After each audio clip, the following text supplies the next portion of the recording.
Welcome to speedearning.com। दोस्तों आज हम बात करेंगे कि निफ्टी और सेंसेक्स के ऑब्जर्वेशन में क्या खास बातें हैं जो आपको ध्यान में रखनी चाहिए। कई बार लोग पूछते रहते हैं सर यहाँ से निफ्टी ऊपर जाएगा कि नीचे जाएगा, सेंसेक्स ऊपर जाएगा कि नीचे जाएगा। इस पर डिटेल में बात करते हैं।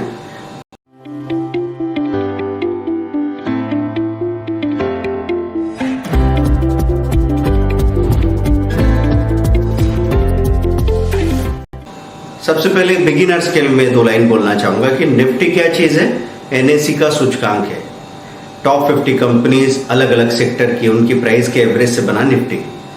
तो सूचकांक क्या करता है, सूचना देता है कि बाजार ऊपर की तरफ जा रहा है या नीचे की तरफ जा रहा है। बाजार ऊपर कब जाता है, जब बाइंग ज्यादा हो और सेलिंग कम हो। तो अधिकतर शेयर की प्राइस बढ़ेगी तो उनका एवरेज भी बढ़ेगा। तो हम कहेंगे निफ्टी 50 पॉइंट प्लस है, 100 पॉइंट प्लस है, 150 पॉइंट प्लस है। सेंसेक्स बीएसई का सूचकांक है जो टॉप 30 शेयर्स का एवरेज है। वो भी अलग अलग सेक्टर के सारे शेयर्स की प्राइस का एवरेज है।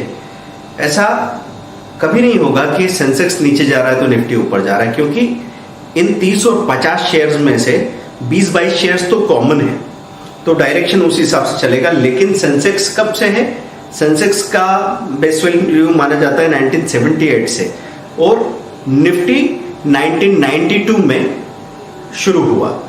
तो इनमें एक डिफरेंस आपको नजर आता है कि सेंसेक्स हम देख रहे हैं कि 32-33 हजार चल रहा है, तो निफ्टी चल रहा है 9,900 के आसपास। ऐसे मोटा मोटा देखें तो 1:3, 1:3.5 इस तरह का रेशो निफ्टी और सेंसेक्स में है। अब मैं खास बातें, ये जो बात करने जा रहा हूं इसको आखिर तक सुनना, बल्कि नोट कर लेना। देखिए कई बार लोगों को लगता है कि अगर निफ्टी या सेंसेक्स पॉजिटिव खुले हैं तो बाजार बहुत अच्छा है और जोश में लोग वहां बाइंग करने आ जाते हैं, क्योंकि चारों तरफ खबरें क्या होती है कि इस कंपनी का मार्केट कैपिटलाइजेशन इतना बढ़ चुका है और जिसने इस शेयर में इतना पैसा लगाया था इतने सालों में उसका पैसा इतने गुना हो गया। तो इस सारी बातों से, सारी खबरों से मीडिया भरा हुआ होता है। तो ऐसे में आप समझे कि निफ्टी किसी दिन 300 पॉइंट प्लस खुल गई। ऐसा पिछले वीक में दोनों घटनाएं जो मैं आपको मेंशन करूंगा। अच्छी खासी गैप अप खुल गई थी निफ्टी, और गैप अप खुलने के बाद एकदम से उसमें सेलिंग आई। बात कर रहा हूं कि पहले क्या था, सपोज निफ्टी ने 2 बार लेवल बनाया 9950 के आसपास। अभी गिरावट के बाद की बात कर रहा हूं। तो 9,950 तक गया, फिर नीचे आया, फिर 9,950 तक गया। तो अगर बार बार हाई के पास किसी भी स्क्रिप्ट का या निफ्टी का या सेंसेक्स का प्राइस आ रहा है तो फिर उस हाई को सिर्फ टच करने नहीं आ रहा है, वो कोशिश करेगा उस हाई को ब्रेक करने की। तो गलती कहाँ हो गई लोगों से, अगर वो ऑब्जर्व कर रहे थे बार बार कि इस लेवल तक आके और नीचे चली जाती है निफ्टी, सेलिंग आ जाती है, इस लेवल तक आता है, फिर यहाँ पे रेजिस्टेंस है, यहाँ से सेलिंग आने लग जाती है। तो 9,950 पे एक बार किसी ने देखा, उसने देखा नीचे चला गया, दूसरी बार देखा उसने देखा नीचे चला गया। तो नए लोग जो ये नहीं समझते कि रेजिस्टेंस कभी ना कभी टूटेगा, ये जो आप देख रहे हैं इस लेवल पे बाजार बना हुआ है, ये रेजिस्टेंस जब टूटेगा तो यही रेजिस्टेंस सपोर्ट का काम करने लग जाएगा। तो हुआ क्या कि 9,950 जैसे ही टूटा, लोग तो वहीं से सेलिंग के चक्कर में थे, खासतौर पे नए ट्रेडर्स, क्योंकि ट्रेडर्स को 6 महीने में, 1 साल में, 2 साल में पैसा बनाते बनाते ये लगने लगता है कि अब मुझे सब कुछ समझ में आ गया। तो 9,950 से सेलिंग शुरू कर दी थी लोगों ने कि बस यहाँ से पलटना चाहिए। वहां से 100 पॉइंट और ऊपर चला गया, और अगले दिन 10,350 का हाई दिखा दिया। गैप अप ओपनिंग हो गई, 225 पॉइंट निफ्टी प्लस थी। मतलब जब आप सोचते हैं ना कि यहां से निफ्टी या सेंसेक्स गिरेंगे, तो वो गिरते जरूर हैं, पर तब नहीं गिरते जब आपने सोचा है। तो वो शॉर्ट सेलर्स की जान निकाल दे, इतना बड़ा उछाल उसमें एक बार दिखता है। तो 10,350 खुल गया और इतना बड़ा गैप अप खुलेगा तो उसके बाद आगे और मूवमेंट मिले शेयर्स को, इसके चांसेस कम हो जाते हैं। आगे और मूवमेंट मिले निफ्टी को, इसके चांसेस कम हो जाते हैं। तो निफ्टी की उस ऊंचाई पे बहुत कम लोग हैं जो उसको शॉर्ट सेल कर पाते हैं। बहुत कम लोग हैं जो अपने शेयर्स का प्रॉफिट बुक कर पाते हैं। क्यों नहीं कर पाते हैं? क्योंकि एक पूरा साइकोलॉजिकल प्रोसेस काम कर रहा है। आपने देखा कि आपने जो 150-55 रुपए पे जेल खरीदा था, वो 175 हो गया था, आप बहुत अंदर से खुश थे और आपको लग रहा था इसको बेच दूं क्या, तो 175 पे आपने थोड़ा बेचा भी सही, पार्ट प्रॉफिट बुक किया। अगले दिन आपने क्या देखा, वो हो गया 190। तो एक बार तो मन में आएगा ना, अरे यार जल्दी निकल गए, रुक जाते तो आज कितना पैसा मिलता। फिर 190 पे आपने कहा आज सारे निकाल दूं क्या, फिर वही कंफ्यूजन कि बढ़ेगा घटेगा मालूम नहीं इसका, तो वहां पे भी यही सोचा था कि बहुत बढ़ गया और बेचा तो ये तो ऊपर आ गया, तो वहां थोड़ा सा आपने और बेचा, वो 206 का हाई दिखाने लगा। 206 पे आप एक भी शेयर नहीं बेच पाए, क्योंकि 2 बार आपने डिसीजन लिया और आपको लगा मुझसे जल्दी हो गई, मुझसे गलती हो गई, तो आप उस हाई पे प्रॉफिट बुक नहीं कर पाते और वहां से एकदम पलट के शेयर नीचे आता है। क्योंकि निफ्टी भी एकदम से नीचे आई, 200 पॉइंट का गैप अप खुलने के बाद में वो 25 पॉइंट ही प्लस रह गई बाजार के बंद होने तक।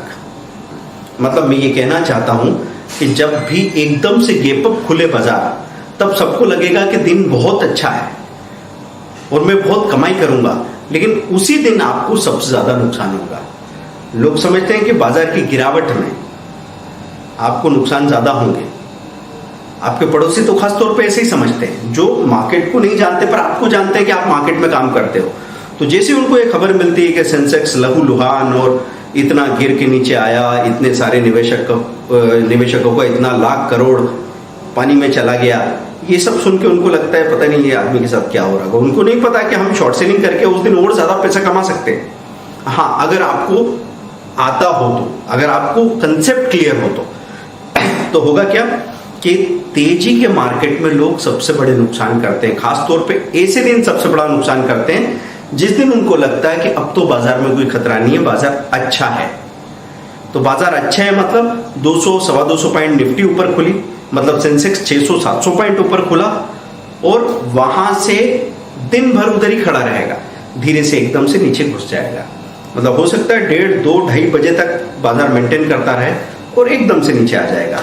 तो ये एक बात क्लियर करें, आप ज्यादा पैसा कब कमाएंगे आपको पता है कि थोड़ा सा गैप अप खुल जाए बाजार, थोड़ा सा मतलब 20 पॉइंट गैप अप खुल जाए और वहां से 90 पॉइंट तक जाए निफ्टी, सेंसेक्स 50 पॉइंट प्लस खुल जाए और वहां से 250 पॉइंट तक जाए।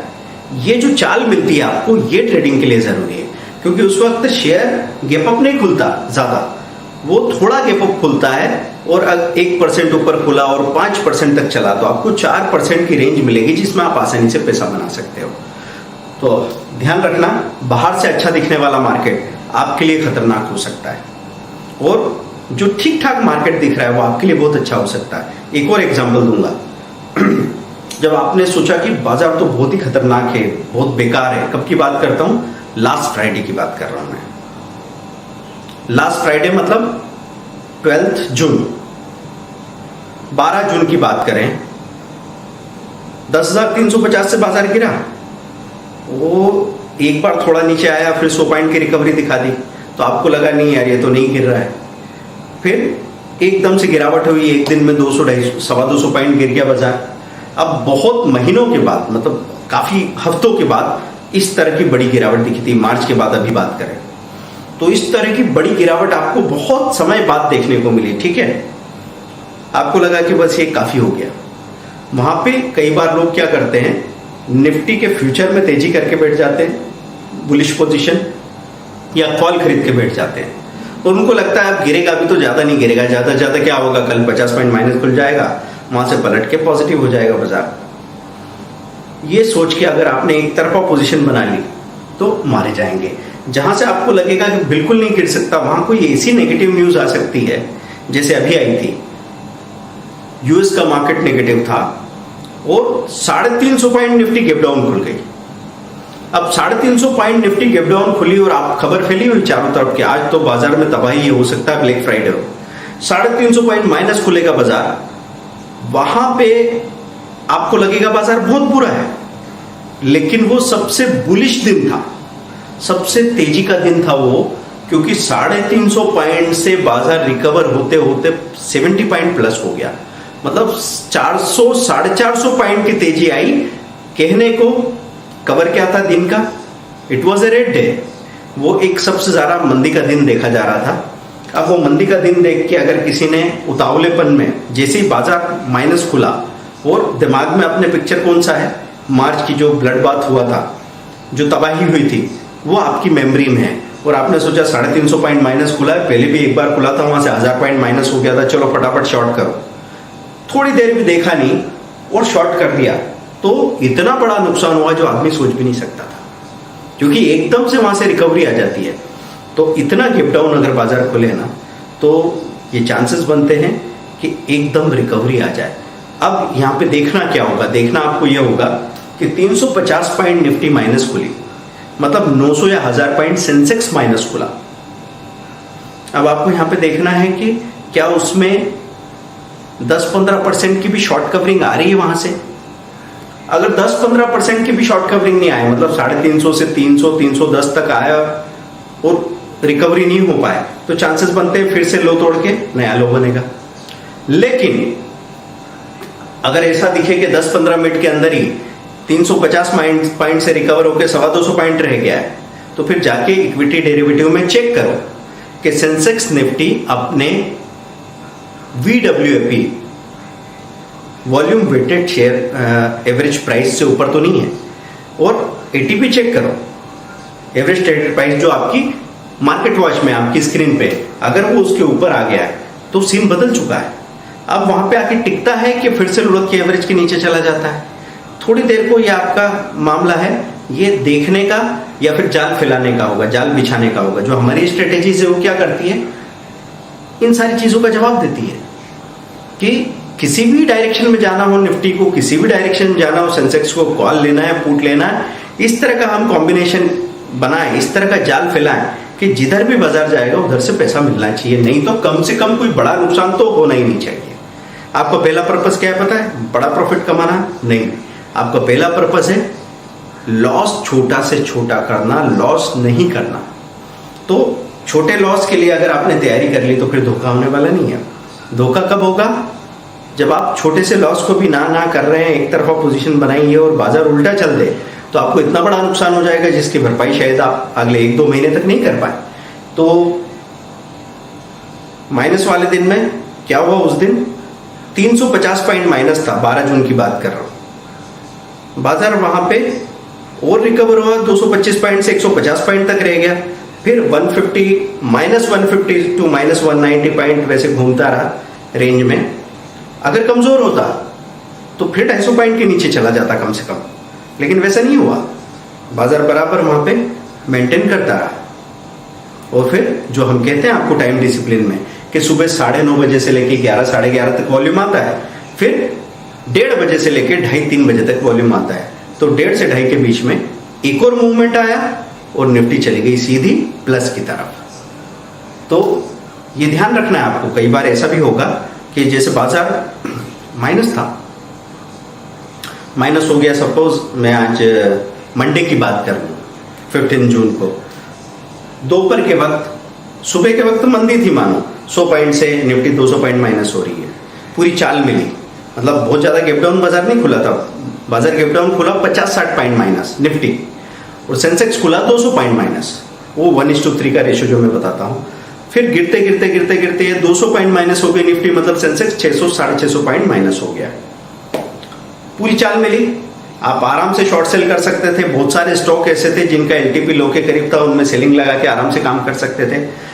और दूसरा, जो अभी हमने कैप्सूल कोर्स में स्ट्रेटेजी बताई, दिन में 2 बार की जो हमारी स्ट्रेटेजी है, जिसमें आप निफ्टी ऑप्शन में 5-5 पॉइंट का स्टॉप लॉस लेते हैं, निफ्टी फ्यूचर में 8-8 पॉइंट का स्टॉप लॉस लेते हैं, बैंक निफ्टी फ्यूचर में 30 पॉइंट का स्टॉप लॉस लेते हैं, तो बैंक निफ्टी ऑप्शन में 25 या 20 पॉइंट का स्टॉप लॉस लेते हैं, सिर्फ दोनों साइड। और ऐसे में हम कहते हैं हमेशा कि लगातार इस स्ट्रेटेजी को फॉलो किया तो महीने में 3 से 4 बार आपको इतने बड़े प्रॉफिट मिलेंगे जो आप कभी सोच ही नहीं सकते। तो सुबह मंदी का फायदा मिला और शाम को वहीं पे तेजी का फायदा मिल गया, जबकि आप डायरेक्शन का अंदाजा लगाना चाहें तो आप नहीं लगा सकते। उस वक्त आप ये सोच भी नहीं सकते कि बार बार अगर निफ्टी 200 पॉइंट माइनस हो रही है तो यहां से अब ये ऊपर की तरफ जाएगी तो मैं खरीदने की हिम्मत करूं। उसके लिए आपको हेजिंग स्ट्रेटेजी की जरूरत पड़ेगी। हेजिंग स्ट्रेटेजी मतलब एक तरफ बाइंग है, एक तरफ सेलिंग है, और दोनों तरफ छोटे छोटे स्टॉप लॉस है। बुरा से बुरा हुआ बुरा से बुरा, तो दोनों तरफ के 5-5 पॉइंट के स्टॉप लॉस चले गए और 10 पॉइंट चला गया आपका कॉल या पुट में। आपको पता है ना, इससे बड़ा स्टॉप लॉस तो आप ऑलरेडी लेते हो। अगर निफ्टी के फ्यूचर में 8-8 पॉइंट दोनों तरफ चला गया तो 16 पॉइंट जाएगा, जबकि मैं देखता हूं निफ्टी में नॉर्मली लोग 20 पॉइंट 40 पॉइंट का स्टॉप लॉस लेते हैं। हमारे दोनों तरफ का स्टॉप लॉस मिला के भी उतना नहीं होता, और ऐसा कभी नहीं हो सकता कि एक साथ दोनों तरफ के स्टॉप लॉस चले जाए, है ना। ऐसा हो सकता है क्या? या तो फिर आप मुझे बता दो कि आगे की तरफ 10 कदम और पीछे की तरफ 10 कदम एक साथ चल के दिखा दो। नहीं होगा, क्योंकि दोनों अपोजिट डायरेक्शन है। हाँ, ये हो सकता है कि मैं वहां तक पहुंच के एकदम जल्दी से भागूं और यहां आ जाऊं। वही निफ्टी का पॉसिबिलिटी है कि एसएल हिट हुआ और आप अभी आपकी उंगली में तेजी नहीं है, आप ऑपरेट नहीं कर पाते हैं, अभी आपने प्रैक्टिस नहीं की और आपने सोचा कि बस अब हो जाएगा, देख लेंगे, और आपको ऑर्डर लगाते लगाते 4-4 मिनट लगते हैं, 3-3 मिनट लगते हैं, तो फिर अभी तैयारी नहीं है। पेपर पे ट्रेड कर लो, पहले एक एक शेयर की खरीदी बिक्री करके पहले स्पीड बढ़ाइए अपनी। तो एक तरफ का एसएल हिट होते ही अगर दूसरी तरफ आप निकले तो लगभग बराबरी में छोटे से 2-3 पॉइंट के लॉस में बाहर हो जाओगे। लेकिन जब प्रॉफिट मिलेगा तो वो मिलेगा 30 पॉइंट, 40 पॉइंट, 50 पॉइंट का भी, रोज रोज नहीं, कम से कम महीने में 3 से 4 बार। मतलब 150 से 200 पॉइंट तो आपको उस बड़े प्रॉफिट में मिलेंगे, और बाकी 50 से 100 पॉइंट और जोड़ लो। महीने के 300 पॉइंट कम होते हैं क्या? 20,000 रुपया, वो भी 70-80 हजार की कैपिटल पे। ये पॉसिबिलिटी है।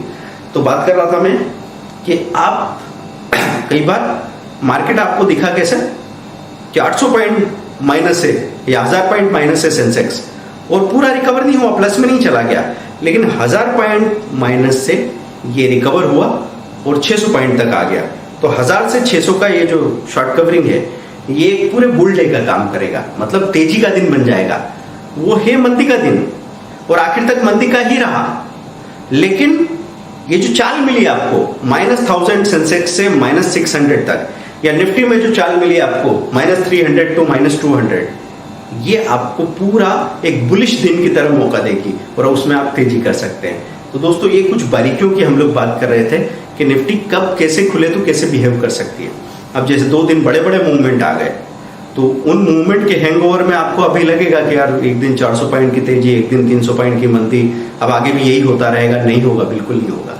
ध्यान रखना, अगला दिन ऐसा आएगा कि 60 पॉइंट प्लस है, वहां से एकदम से सेलिंग आ गई, 20-30 पॉइंट माइनस हो गया, फिर वापस प्लस हो गया 30-40 पॉइंट, फिर नीचे आ गया, 15 पॉइंट माइनस हो गया, और आखिर में 50 पॉइंट प्लस होके बंद हो गया। अब आपको समझ में नहीं आएगा ये हो क्या रहा है।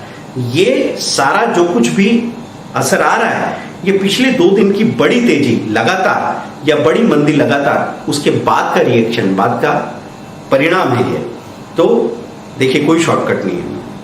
हम बार बार आपसे कहते हैं, कई बार लोग बोलते हैं कि सर, या तो उनको लगता है कि कोई स्ट्रेटेजी या कुछ नॉलेज हमने बहुत सिंप्लीफाई करके बता दिया, तो बोले यार मजा नहीं आया, सुनने में मजा नहीं आया, क्योंकि दिमाग सबका साइन थीटा कॉस थीटा वाला का हो रखा है।